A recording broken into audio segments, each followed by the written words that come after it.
So here guys, we're gonna be working our shoulder here. So if you notice your shoulder feels really tight when you bring it back here, this may help your shoulder feel a little bit looser. It might also help it get stronger in some positions you don't normally strengthen it in.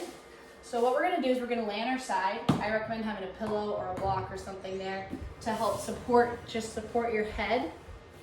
And we're gonna be working the bottom arm. So I'm gonna put the bottom arm straight out from my shoulder, making a 90-degree with my body.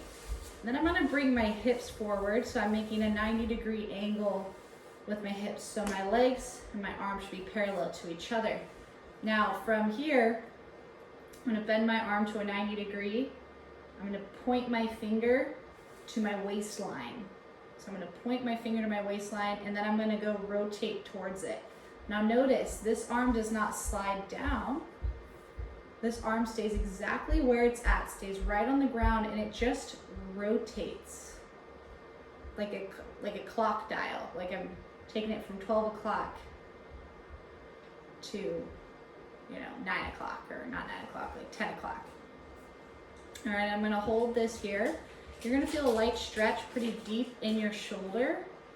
All right, if you want, you can place your other arm on top to just help it get a little bit more of a stretch, but you don't want to yank on this. This shoulder is a very, very sensitive area. You do not want to yank by any means. So you're just gonna hold this for about 30 seconds to 2 minutes.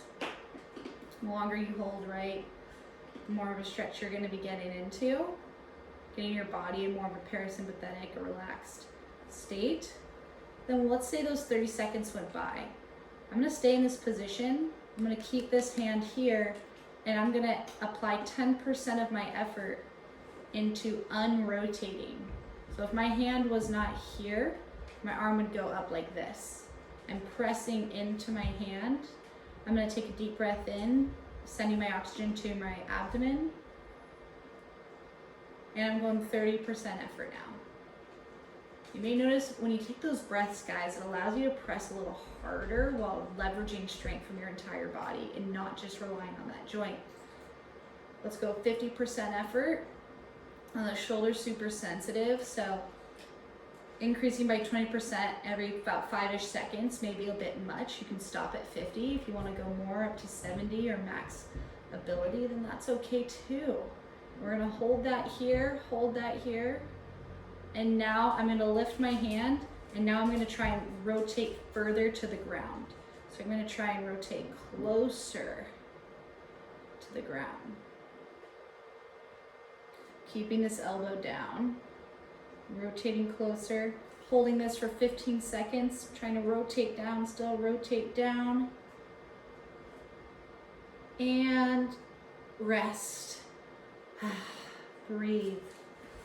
And you'll notice, honestly, right away, if not right away, after a couple seconds, that you can get a little bit closer to the floor than you could before.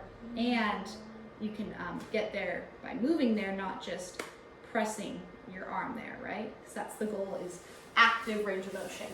So you have it, shoulder rotation, internal rotation,